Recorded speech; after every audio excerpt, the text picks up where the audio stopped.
I work hard every motherfucking day. Love, Simon is a fascinating thing because at the time leading up to its release, people were like, you have to see this. A big budget Hollywood movie with a gay character as the lead. Now, in theory, I respect that. I see nothing wrong with that. But when you bank, like, why you should watch a movie just based off of, like, a political agenda, then I start to disagree with that because the movie always looked terrible. And, I mean, as you can see, its placement on the list now, it is terrible. Why I saw it is, as I stated in my first video, I visited my, at the time, girlfriend in Ohio, and another one of the things we did is we met up with her friends because they read the book when it first came out, and at the time they made a pact where if they ever made a movie of it, they'd all have to go together and see it. And Love, Simon happened, so they all went to see the movie, and I just happened to be along. And I respect it. That's fucking adorable, but, like, it was a really bad movie. They loved it. I mean, most of them are gay, so I don't blame them. Like, it's probably really nice to see yourself represented on screen, but to be represented as a fucking asshole, 'cause I'm sorry, Simon was an asshole. My friend saw it much later, and he said if Simon didn't have a car, he wouldn't have friends. And that just might be, like, the most true statement I've ever heard. Yeah, like, he makes really bad decisions, just screws over people for no real reason. Like, all the conflict in this movie just seems so, like, forced and artificial. None of the characters are memorable. The writing's not as funny as it thinks it is. It's just also outlandish and unrealistic. I did not like this movie, but the reason it places higher than the other ones before is just because, yeah, it's a gay character as a lead. I highly respect that, and I'm glad people are getting the representation. I think it's important, but like I said, I don't think we should just ignore all the problems of a movie just because of what it's doing right, politically wise, you know? If you like this movie, fine. I can see why, but it's just bad. Just don't try to tell me it's a good movie. You can like it, but don't tell me it's a good movie. Fuck this movie, and fuck you if you think it's a good movie. You can like it, but don't tell me it's good. Fuck you. Hey, somebody grab him some clippers. His fucking beard is weird. Patuman Ninja. When the trailers came out for this, it looked like the sickest shit ever. And then the English trailer came out, it still looked like the sickest shit ever. Then I immediately pre-ordered it on Blu-ray to get the steelbook case.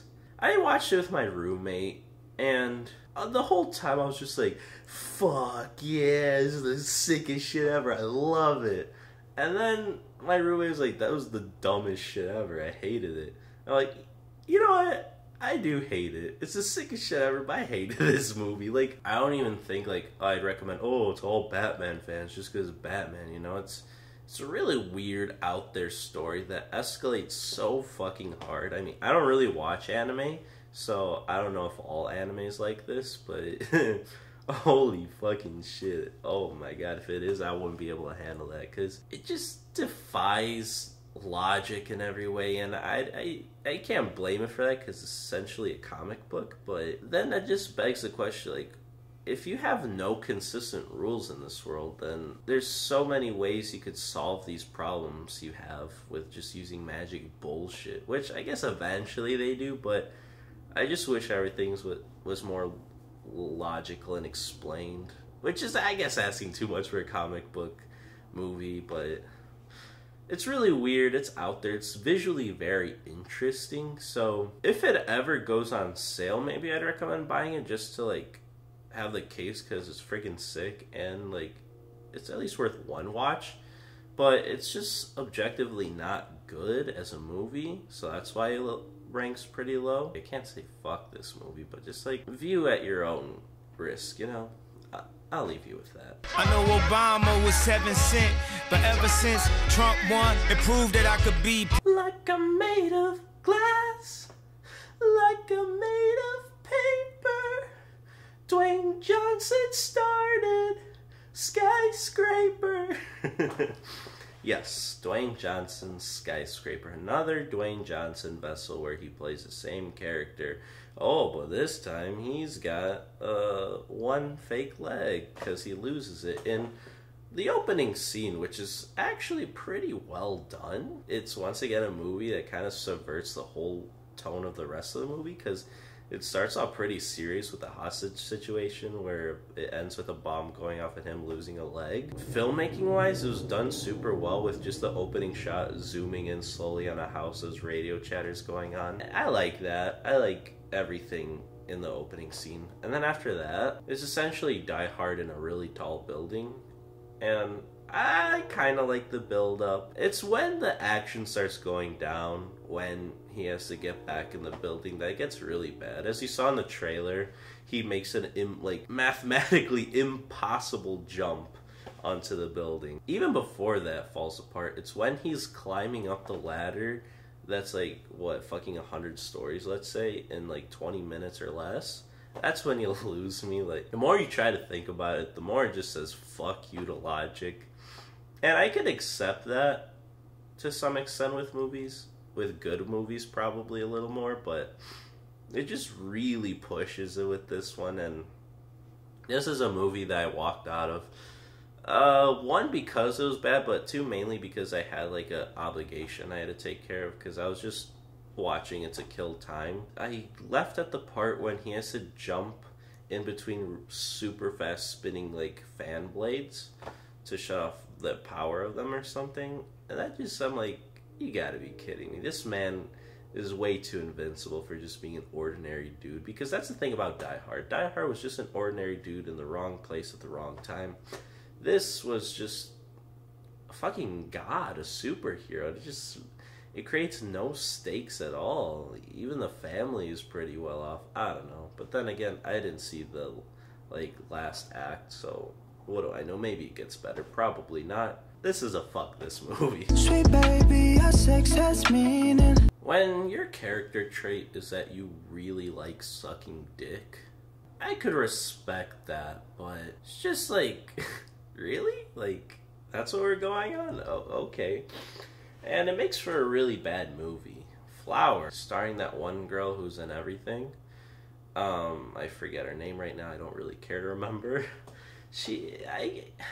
I found this movie on Hulu, and it's really weird. She tries to accuse a teacher, or tries to blackmail a teacher or something, and then they end up accidentally killing the teacher. And so they have to run away. I'm spoiling the whole movie. I won't tell you how it ends in case for whatever reason you're going to ignore everything I say and still watch this.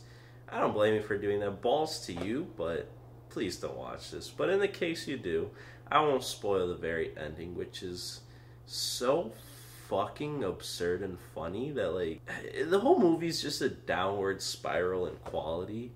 And that really solidified the 4 out of 10 for me, because I don't understand the message the movie's trying to say. I guess it's like, fuck older dudes that take advantage of younger girls, yet she's like, it'd be like, for example, me, like, at a sleepover, putting a dick in my mouth, taking a picture like Cartman does with Butters, and saying, ha, I got you, because I did that. Isn't that so embarrassing for you? Because that's exactly what she does. She's sucking off older dudes, and at the very end when she's done, her and her friends rob the dude and blackmail him. Like, you could have done it before, so it's like, I don't understand the message or the point of it. Like, it's fucked up, man. Fuck this movie. It's so dumb. White boy, don't say that. White boy, oh, you so bad. I believe this is only one of the 2 Nicolas Cage movies I saw this year. And at first I was really feeling it conceptually. You know, it's the director from Crank. I'm like, okay, I can get behind this. And it's just absurd and out there. I'm like, okay, I get behind this. And the movie is about Nicolas Cage's character coming to terms with him, like, losing his youth that he loves so much, and now just being this miserable old guy that can never reclaim his youth, whether it's through his car or by building that fucking pool table or whatever in his man cave. Like, And which leads to one of the best scenes of the year where he's just singing really loudly, fucking destroying his table. And so if you're looking for Nick Cage being Nick Cage, this is a pretty great movie for that. But besides that, it's just so disappointing because they could do more with Nicolas Cage. I'd say they meet the bare minimum requirement of what to do with Nick Cage if you put him in a movie, but I just feel like it could have been much more interesting. All the characters could have been more fleshed out because they present such good concepts with them. And the ending sucks. And yeah, I can't think of anything more to say other than I believe I saw this on Hulu, so if you have Hulu, check it out on there, or just Google where you can watch it, because I wouldn't recommend paying to see it, but I actually recommend you to see this and just you could easily get some enjoyment out of it, so that's what I'll give it credit for. Kinda fuck this movie, but not quite. I be flossing. I be flossing. Alright, boys, grab your blindfolds, drive on I-94, pray to God, because we're Bird Box challenging this. Woo! Bird Box, the fucking movie that Netflix created fake Twitter accounts to promote, and it somehow worked. I fully believe that's what happened. I know it's just a conspiracy, but why the fuck else would such a mediocre movie... People are calling it mediocre, but I consider it bad. But the fact that people even saw this in flocks and even, like, made the meme out of it, or the Bird Box Challenge, which in itself is so stupid, and I thought we were over really bad challenges, like the eating Tide Pods. I thought that pushed it over to the edge and we just kind of collectively stopped doing challenges, but no. We couldn't go back to innocent Kiki, do you love me challenges. No, we had to go back to the stupid shit, so fuck this movie just for that alone. But for being so dumb, it's even more of a fuck this movie. It's dumb. The characters are dumb. The story's dumb. It spoils the whole movie practically in the first scene. Dumb. The ending is dumb. Sandra Bullock is a bad actress. I'm starting to believe. I used to think she was good, but now I'm fully convinced she might be bad. She's dumb. Sarah Paulson is only in it for 5 minutes, and it's dumb. Everything's dumb except for bald guy. I can't believe I'm blanking out right now. Fuck. He's in the movie, and he's great. I'd say he's the only logical and reasonable character, so besides him, everything else about this movie is dumb. Honestly, just thinking about it right now makes you want to rate it lower, but it's too late because I've already started my list, but fuck this movie. Now, I know what you're thinking. You're like, Edgar, this movie came out like the second week of January. Why are you putting your 2018 list? Well, I go to DePaul. We get free movie screenings once in a while, and they say, you know what? You want a free movie screening? Just email us, sign this form, and well, we'll let you go to a press screening.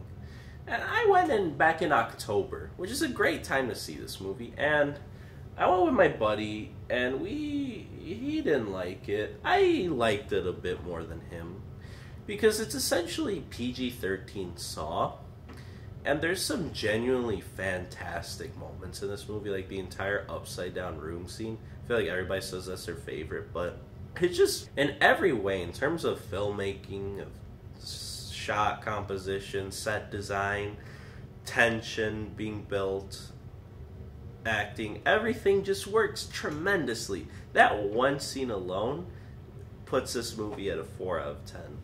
And then what keeps it there is how dumb the rest of it is.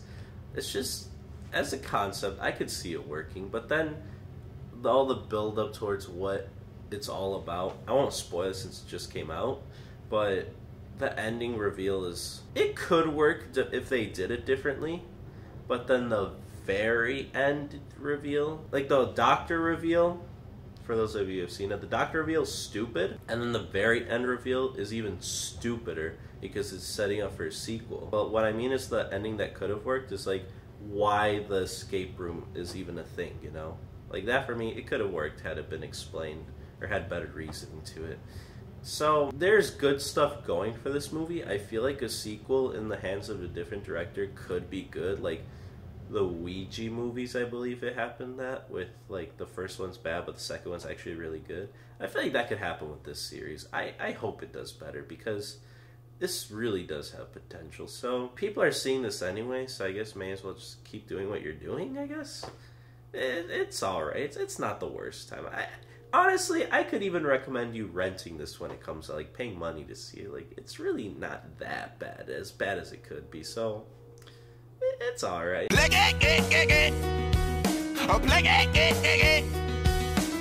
Oscar Isaac, he's a very inconsistent actor. He's either in absolutely fantastic movies or bad ones. Like, I wish he was more consistent, because as you've seen in Life Itself, he was the best part of it. But in this one, anybody could have played his role. In fact, anybody could have played any of these roles. It's a very just in the middle movie. It's harmless. I guess the true story is fascinating, but the movie's, it's just not interesting enough to be a movie. And it thinks it's deeper than it is, and it really wasn't emotionally effective in the end, to be honest. And I mean no disrespect towards what happened with the Holocaust and stuff. I mean, obviously that's bad and sad, but like the way this movie tries to say, this is the man, the madman behind it. We finally brought him to justice. This is a really big moment. Like I said, in real life, the actual story it's pretty good and great, but like as a movie, it just didn't justify the payoff or really have anything going for it. It wasn't that tense. It was just fine. I could see, like, this is a movie that your parents would rent from the library a few years down the line, just watch and forget it ever happened. That's why it's like such a 5 out of 10. It is the most safe and forgettable movie. I won't recommend paying money to see this, but like, it's not fuck this way. It's a whatever. I admit I done made some mistakes, and I have some imperfect ways. I'm pretty sure this is the same guy that did Mile 22. It's better than Mile 22 if it is the same person, but I feel like it's interesting for it to take kind of mostly the perspective of the guy who commit the atrocity, but it just wasn't quite entertaining enough as it should be. It should like teach you everything, like maybe the mentality of him, maybe why he did it, those affected by it. It kind of does that, the affected by it, but the build up and setup and then the actual like event is terrifyingly displayed. I like that. That's why it's like pretty higher up quotes on my list, but I don't even remember if I finished it because it just kind of dwindles after that in quality. It almost feels like you're supposed to sympathize with the bad guy, and I don't like that. So it's a Netflix movie. I'd say if you like true story movies, I guess at least just watch the first half. It's pretty entertaining enough and really hard to watch, but in a good way. Not quite fuck this movie, but like, could have been better. For that necklace.